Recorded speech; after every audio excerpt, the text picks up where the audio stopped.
Bonjour à tous, bienvenue au musée de l'automobile de Mulhouse, abritant la plus importante collection automobile du monde, dont notamment la collection Schlumpf. Aujourd'hui, pas de test d'une voiture de mon papy, mais une présentation succincte de quelques-uns des modèles automobiles les plus prestigieux et célèbres de notre histoire technique, que ce soit des véhicules allemands, français ou de n'importe quelle nationalité. Il y aura les plus anciens, les plus prestigieux, les plus chers aussi ou les plus exceptionnels, simplement les plus cultes ou les plus beaux, ça dépend pour certaines personnes. Ce musée, que dis-je, ce temple, va vous offrir tous ses secrets. Évidemment, sachez que le musée ne me sponsorise pas, je sais même pas si j'ai le droit de faire une vidéo comme ça dedans, et malheureusement, le youtubeur Vous avez le droit ne pourra pas me répondre dans les 30 prochaines secondes. Donc c'est pas grave, on va y aller quand même.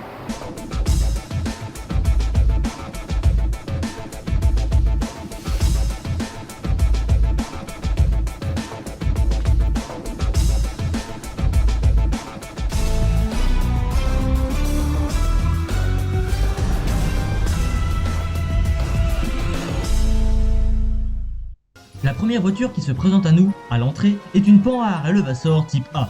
Elle fut construite de 1891 à 1896 à moins de 200 exemplaires par René Panhard et Émile Levassor. Il s'agit de la première voiture à moteur essence produite en série au monde, propulsée par un moteur Daimler V2 créé par l'allemand Gottlieb Daimler et dont la marque Panhard Levassor devient l'utilisatrice exclusive en France. Avec un poids de plus de 400 kg, elle atteint 12 à 22 km/h selon sa version.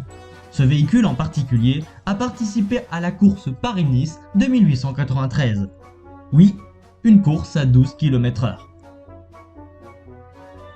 Ce musée contient la plus importante collection de Bugatti au monde. La collection, qui constitue la majorité de ces véhicules, fut amassée par les industriels Fritz et Hans Schlumpf, qui étaient fans de cette marque.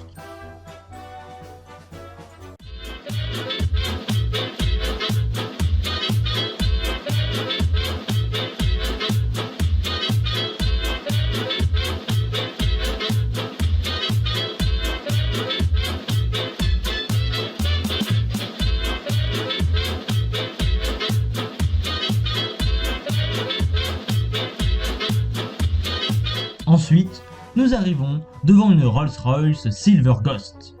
C'est une limousine de luxe construite entre 1907 et 1926 par Henry Royce à 7874 exemplaires. Il en reste aujourd'hui seulement 1500 environ. D'un poids de plus d'1,7 tonne pour 135 km/h maximum et près de 5 mètres de long, la voiture est aussi très sportive malgré ses dimensions. Considéré par son créateur Henry Royce comme son chef-d'œuvre, son nom, le fantôme d'argent, est dû à sa carrosserie argentée. Il ne faut pas oublier qu'à cette époque, les constructeurs auto ne vendent que le châssis et le moteur, aux clients de trouver un carrossier pour l'habiller comme ils le souhaitent. Les Rolls-Royce Silver Ghost furent utilisés entre autres par le roi belge Léopold II, mais aussi le tsar russe Nicolas II ou Lénine. Comme quoi, c'est pas parce qu'on ne veut plus de riches propriétaires qu'on n'a pas le droit de vivre comme eux. Estimé entre 35 et 37 millions de dollars, c'est l'une des voitures les plus chères au monde. C'est une Mercedes, ça. C'est littéralement... ça se voit là. Je crois que c'est le bouchon du réservoir qui se trouve ici. On peut voir l'arbre à cam qui est relié à la boîte de vitesse. Suspension.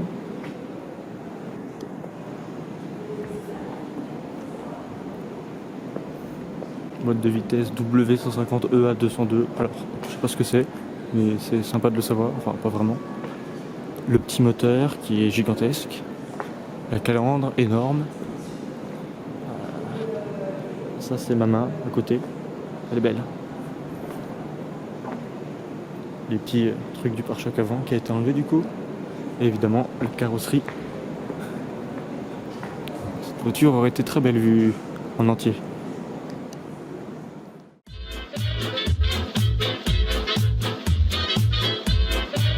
Ensuite, nous arrivons à un véhicule culte chez les passionnés, la Citroën Traction.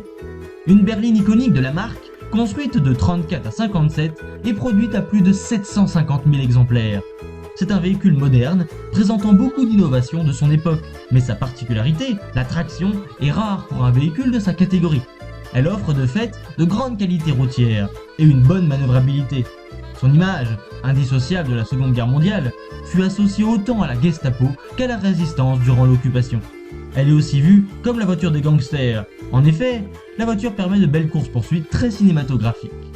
Son poids de 1 tonne 3 ne lui empêche pas d'aller jusqu'à 135 km/h. Elle est également dotée d'une suspension oléopneumatique et non posée sur des ressorts.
Continuons avec la Mercedes 300 SL. Coupé vendu de 54 à 63, réalisé à 3858 exemplaires, ce véhicule est considéré comme la plus emblématique des voitures d'après-guerre de la marque, notamment pour son esthétisme magnifique et ses extravagantes portes papillons.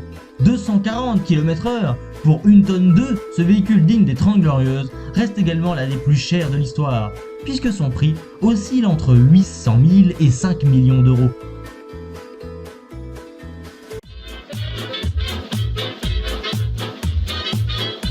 Puis viennent deux chefs-d'œuvre de Citroën. Tout d'abord la DS. Construite de 55 à 75 à 1,4 million d'exemplaires, son design révolutionnaire pour l'époque reste encore aujourd'hui l'un des plus reconnaissables et est signé par l'italien Flaminio Bertoni, à qui on doit également celui de la traction, de la 2 chevaux dont j'ai fait une vidéo, ainsi que de l'Ami 6. On se rappelle aussi sa suspension hydropneumatique, propre à la marque et parmi les plus confortables du monde, très caractéristique de Citroën à l'époque. L'une des DS fut même voiture officielle de président français. Le général de Gaulle était à son bord lors de l'attentat raté du Petit Clamart en 1962. D'un poids de 1 tonne 7, elle atteint les 188 km/h et toise les 5 mètres de long, de quoi en faire un véhicule tout aussi confortable que rapide.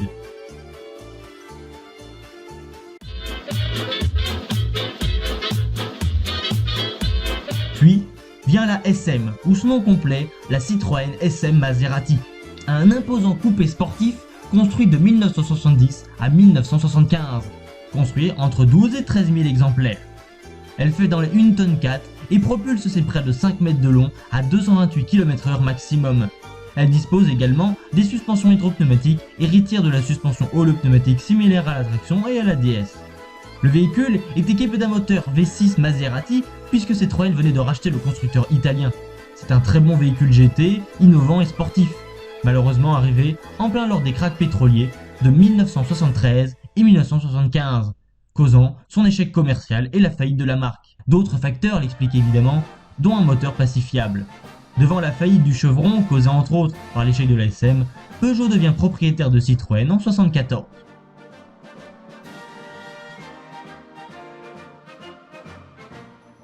Après une allée respirant la puissance, composée de Maserati, de Ferrari ou de Mercedes entre autres, avec des engins dépassant facilement les 300 km/h, nous entrons dans le lieu de toutes les démesures.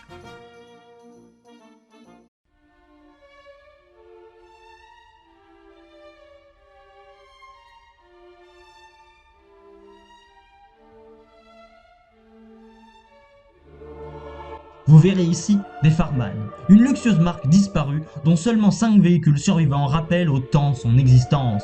Deux présents ici, l'un datant de 1923, seront pour les passionnés les vestiges d'une époque de l'automobile française aujourd'hui révolue. À côté, une Rolls-Royce d'après-guerre, frappant autant par sa taille que par sa carrosserie d'un noir d'une grande sobriété. Proche d'une ancienne Phantom 5 ou d'une Claude, seules ses ailes arrière différentes m'empêchent de vous la présenter comme il se devrait. Toute proche, une Isotta Francini, Une Type 8A de 1925, traduisant le luxe italien.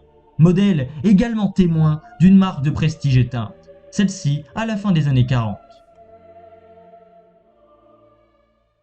Mais la démesure personnifiée, la voiture de l'excellence et du prestige, la Bugatti Royale Type 41 dite Napoléon.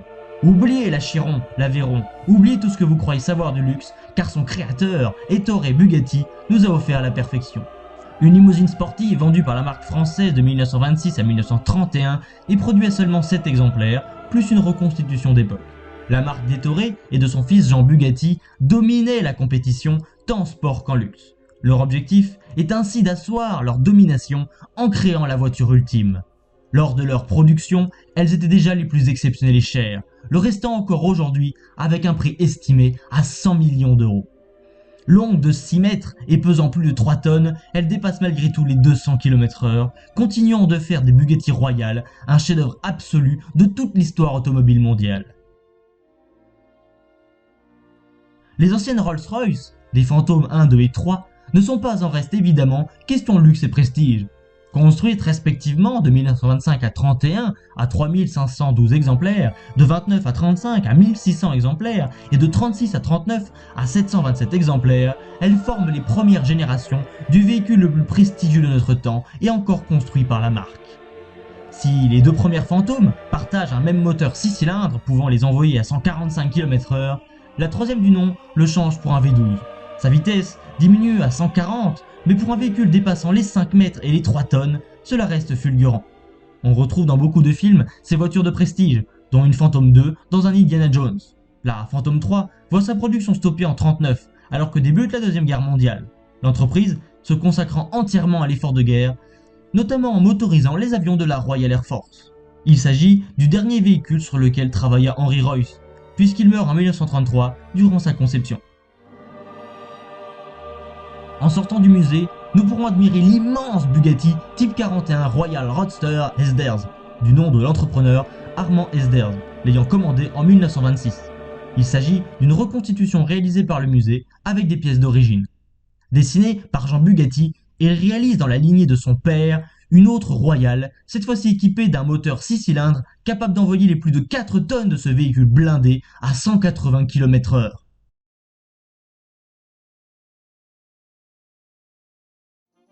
Enfin, finissons le musée par un dernier véhicule. Certes, pas aussi imposant que les impressionnantes royales, mais non moins prestigieux. La Bugatti Type 57. Roadster sportif de luxe, construit de 34 à 40 à 685 exemplaires et dessiné par Jean Bugatti. Son moteur pouvant emmener ses moins d'une tonne à 215 km/h maximum. Elle remporta des courses comme le rallye des Alpes françaises de 35, le Grand Prix Auto de France de 36, et les 24 heures du Mans de 37 et de 39. L'un de ces modèles s'est même vendu entre 23 et 31 millions d'euros, record battu uniquement par une Ferrari 205 GTO. Pause, le son de l'outro était abominable, donc je vais faire cette voix off pour vous dire ce que j'ai dit de manière plus succincte. Cette vidéo est finie, j'espère qu'elle vous a plu. Ça a été dommage de ne pas pouvoir faire la facecam que j'aurais voulu, mais il y avait trop de bruit et ça aurait rendu le son assez horrible. Donc j'ai malheureusement dû faire cette voix off, qui n'est pas non plus à jeter.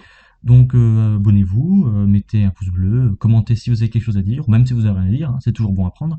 Et moi je vous dis à la prochaine pour une prochaine vidéo. Salut!